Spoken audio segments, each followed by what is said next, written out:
विहार करते करते रात्रि विश्राम बीच में, अगले दिन अजनास, अजनास में भी सभी कार्य संपन्न, प्रवचन आदि आदि करके दोपहर को विहार, रात्रि विश्राम और सुबह सुबह सतवास मंगल प्रवेश। सतवास में भी बहुत अच्छी भव्य अगवानी हुई, प्रवचन भी हुआ और दोपहर का आचार्य का बहुत अच्छा सभी संबोधन, रथोत्सव भगवान का निर्वाण कल्याणक था, गजरथ फेरी मानी जाती है।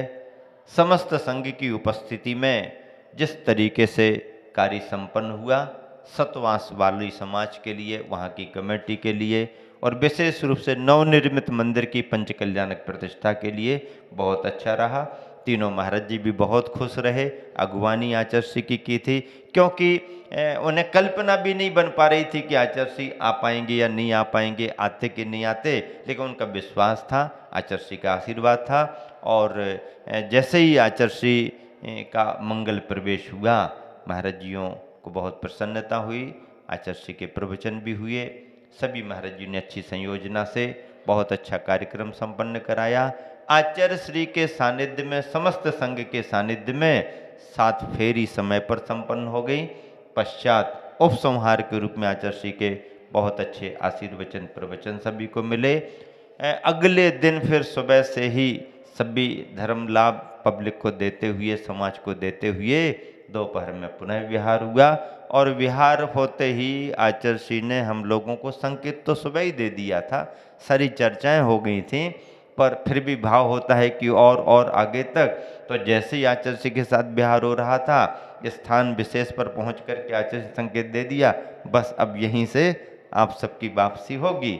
तीनों संघ, प्रमाण सागर जी महाराज जी, अरय सागर जी महाराज जी और यहाँ पर अजय सागर जी, विवेकानंद जी और दया सागर जी के साथ हम और निश्चय सागर जी, तीनों को आचार्य का संकेत मिला, बस यहीं तक आशीर्वाद लो और जल्दी वापसी करो, आगे बढ़ना है, आदि आदि। हम सभी तैयार थे ही। आचार्य की चरण वंदना की, परिक्रमा लगाई, आचार्य का आशीर्वाद लिया और आचार्य ने जो मौन संकेतों में कह सकते थे वो सभी अच्छे से आशीर्वाद दे करके, चरण वंदना करके आचार्य श्री आगे आगे की ओर और हम लोग वापस सतवास की ओर। सतवास, अब क्या सतवास से आगे ही निकलना था, तो महाराज जी का विहार कन्नौज की ओर हुआ। हम लोग अजनास के नाम पर खाते गांव की ओर आगे बढ़ रहे थे। इस तरह से ये सभी बहुत आत्मीय स्मृतियाँ, मधुर स्मृतियाँ, गुरु की कृपा की स्मृतियाँ लेते हुए इस तरफ आए। आचार्य श्री सिद्धवरकोट की वंदना करते हुए इंदौर महानगर के लिए प्रस्थान किए। इस तरह से ये जो हमारा प्रवास गुरुवर की कृपा से उनके चरण सानिध्य में हुआ, वह बहुत बड़ी स्मृति धरोहर के रूप में मेरे लिए इस समय की है। और उन्हीं संदर्भों को मैंने इस बार 10 दिवसीय प्रवचनमाला का विषय बना करके एक तरह से गुरु की कृपा, गुरु के निर्देश और चरण सन्निधि में गुरु की वंदना का जो दुर्लभ अवसर, अलभ्य अवसर, सौभाग्यशाली अवसर मेरे को मिला, वह अनुभव मैंने आप सबके सामने रखे। अनुभव रखे जाते हैं, अनुभव से अनुभव बढ़ते हैं, आनंद से आनंद बढ़ता है। और जिस आनंद को मैंने प्राप्त किया है, वह आनंद सभी को, सभी संघों को, सभी शिष्य शिष्याओं को अपने गुरुवर का कृपा के रूप में मिले। इसी शुभ भावना से 10 दिवसीय इस प्रवचनमाला का यहाँ पर विराम दे रहा हूँ, क्योंकि 10 दिन में अपनी बात पर्याप्त हो जाती है और उसका लाभ फिर समाज बंधु महीने भर तक अपने आप में लेते रहते हैं। संत शिरोमणि प्रवचनमाला के क्रम में जो मैंने गुरुवर की जीवन यात्रा को प्रारंभ किया था, तो उसका एक क्रम बहुत लंबे समय तक चला और वह व्यवस्थित तरीके से सारी समाज को, पूरे देश को मिला है। साहित्य के रूप में भी आचार्य के जो प्रमुख बिंदु रहे, उन्हें मैंने बहुत अच्छे तरीके से रखा है। अभी इस प्रवचनमाला को गुरु चरण सन्निधि के रूप में, गुरु कृपा के रूप में और एक शिष्य के मन में जो कृतज्ञता का भाव आता है, उन क्षणों को स्मरण करके गुरु के चरणों की वंदना करने की भावना और गुरु के महत्व को समझने की भावना जो होती है, वह अपने भावों से सभी के सामने रखी है। और प्रत्यक्ष परोक्ष जो भी इन पलों के, इन क्षणों के साक्षी रहे हैं, वह सभी जानते हैं कि ऐसा अवसर बार बार नहीं मिलता है। साथ ही से पुण्य के योग से यह दुर्लभतम अवसर बहुत वर्षों के बाद, 15-16 वर्षों के बाद यह मेरे को मिला था, हम दोनों को मिला था, और भी सभी महाराज जियों को मिलता रहा है, मिलेगा, मिलता भी रहना चाहिए। और बार बार भावना भाते हैं कि जल्दी जल्दी पुनः गुरु की वंदना का अवसर मिले और गुरु के चरणों का सानिध्य मिले। इसी शुभ भावना से आप सभी लोगों ने, खातेगांव वालों ने बहुत ध्यान से इसे सुना।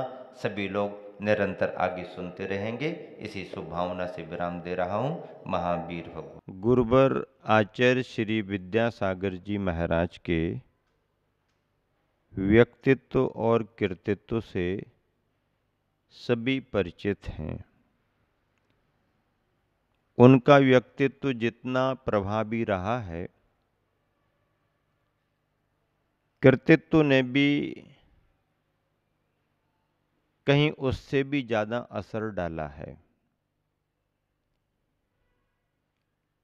कृतित्व में अनेक संदर्भ हैं, अनेक रचनाएं हैं,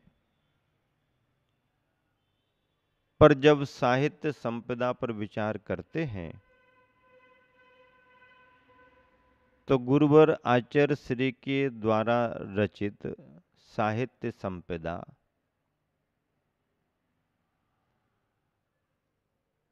मां भारती को भारती के भंडार को भरने वाली है। संस्कृत में स्वतंत्र रचनाएं तो गुरुवर ने लिखी हैं, मूल ग्रंथों के पद्यानुवाद भी किए हैं, काव्य कविताओं की रचनाएं भी की हैं, दोहे भी रचे हैं। उन्हीं सब के मध्य क्रम में अभी अभी वर्तमान में आचार्य श्री ने सबसे छोटी रचना हम सभी को, समाज को देना शुरू की है। बड़े प्यारे प्यारे संदर्भ हैं,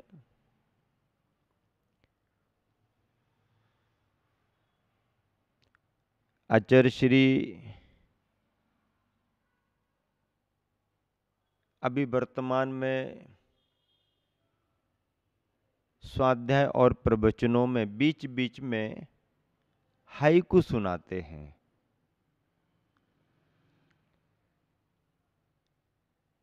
अभी गुरुवर आचार्य श्री के चरणों में जब नेमावर में पहुंचना हुआ था, चरण सन्निधि का सुख, चरण सन्निधि की अनुभूति, चरण सन्निधि का आनंद अद्भुत था। उन दिनों में आचार्य श्री ने स्वाध्याय में और प्रवचनों में भी अनेक हाइकू हम सभी के समक्ष रखे, सुनकर के मन प्रसन्न हो जाता था।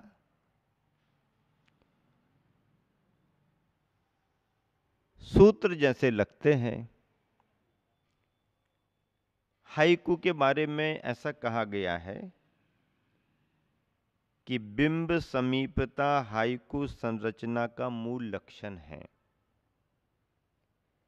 इससे पाठक को रचना के भाव में अपने आप को सहकारी बनाने की जगह मिल जाती है। हाइकू कविता 3 पंक्तियों में लिखी जाती है। हिंदी हाइकू के लिए पहली पंक्ति में 5 अक्षर, दूसरी पंक्ति में 7 अक्षर और तीसरी पंक्ति में 5 अक्षर। इस प्रकार कुल 17 अक्षर की कविता हाइकू की कविता है। हाइकू अनेक भाषाओं में लिखे जाते हैं, लेकिन वर्णों या पदों की गिनती का क्रम अलग अलग होता है। 3 पंक्तियों का नियम सभी में अपनाया जाता है। हाइकू कविता में 3 पंक्तियां हैं। पहली पंक्ति में 5 अक्षर, दूसरी पंक्ति में 7 अक्षर और तीसरी पंक्ति में पुनः 5 अक्षर। 5 7 12, 5 17, 17 अक्षरों की ये कविता है। छंद भले ही जापानी हो, पर एक लाइन की इस कविता में पूरे ग्रंथ का सार आ जाता है, पूरे कथन का सार आ जाता है। आचार्य श्री ने इसलिए इस छोटी सी कविता, कहें सूत्ररूप कविता को अपने लेखन का माध्यम बनाया है। वैसे तो गुरुवर आचार्य श्री जो भी बात करते हैं वह इतनी संक्षिप्त और सारगर्भित होती है, एकदम नपी तुली रहती है। सूत्रों में बात करते हैं, संक्षेप में बात करते हैं, अर्थ और सार बहुत गंभीरता को लेकर के होता है। आचार्य श्री ने स्वयं एक हाइकू में हाइकू का महत्व बतलाया है। क्या लिखा आचार्य श्री ने कि हाइकू कृति तिपाई सी अर्थ को ऊंचा उठाती। हाइकू कृति तिपाई सी अर्थ को ऊंचा उठाती। अब हाइकू कृति का मतलब है हाइकू की ये रचना तिपाई सी अर्थ को ऊंचा उठाती। तिपाई क्या कहलाती है? तिपाई में 3 पाए होते हैं। चौपाई 4 पाए वाली होती है, तिपाई 3 पाए वाली होती है। 3 पायों के ऊपर एक पटिया, उस पर कोई भी सामान रख दो, बैठ जाओ, वो तिपाए कहलाता है। इस कविता के लिए, हाइकू के लिए आचार्य श्री ने कहा कि हाइकू कृति तिपाई सी अर्थ को ऊंचा उठाती। 3 पाए जैसे किसी भी वस्तु को ऊपर रखने में कारण बनते हैं, उस पर कोई बैठ सकता है, तिपाए का महत्व है। ऐसे ही ये 3 पंक्तियों की कविता तिपाई बन करके पंक्तियों में आने वाले भाव को, अर्थ को ऊंचा ऊंचा ऊंचा ऊंचा उठाती है। मैं सोच रहा था इस बार कि पिछली 10 दिवसीय प्रवचन श्रृंखला में मैंने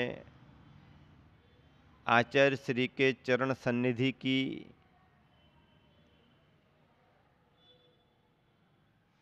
यात्रा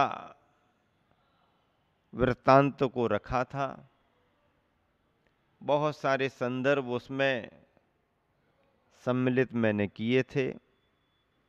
इस बार क्या विषय रखा जाए ताकि सुनने वालों को कुछ नयापन भी लगे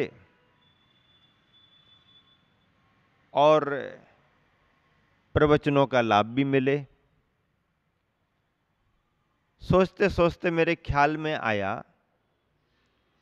कि आचार्य श्री इतने चिंतन से, परिश्रम से छोटी से छोटी रचनाओं के रूप में हाइकू का लेखन कर रहे हैं, तो क्यों ना हो कि गुरुवर आचार्य श्री की इन्हीं रचनाओं पर यानी हाइकू पर ही अपने प्रवचन किए जाएं।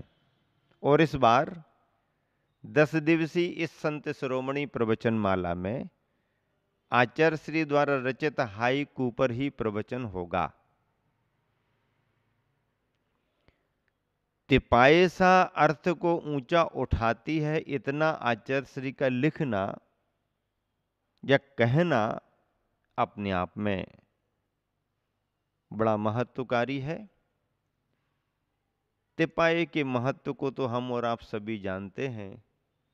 3 पायों में से एक पाया भी कम हो जाए तो काम बनता नहीं है। 3 पायों में तीनों पायों की जरूरत होती है। मोक्ष मार्ग में भी तो तीनों पायों की जरूरत है। सम्यक दर्शन ज्ञान चारित्राणी मोक्ष मार्ग जो सूत्र लिखा है, इसमें आप सोचो कि किसी एक आध को कम कर दें फिर भी हमारा काम चल जाए तो काम चलने वाला नहीं। तीनों की जरूरत है, बराबर बराबर जरूरत है। जो महत्व सम्यक दर्शन का है वही महत्व सम्यक ज्ञान का है और वही महत्व सम्यक चारित्र का भी है। दर्शन ज्ञान और चारित्र में इनकी समीचीनता में से किसी एक को भी कम नहीं कर सकते। एक को भी कम किया और मामला बिगड़ा। इसलिए तो आचार्यों ने सिद्धांत को ध्यान में रखते हुए कहा कि पहली बात तो ये कि ये तीनों समीचीन यानी सम्यक हों, और दूसरी बात है तीनों की एकता भी हो।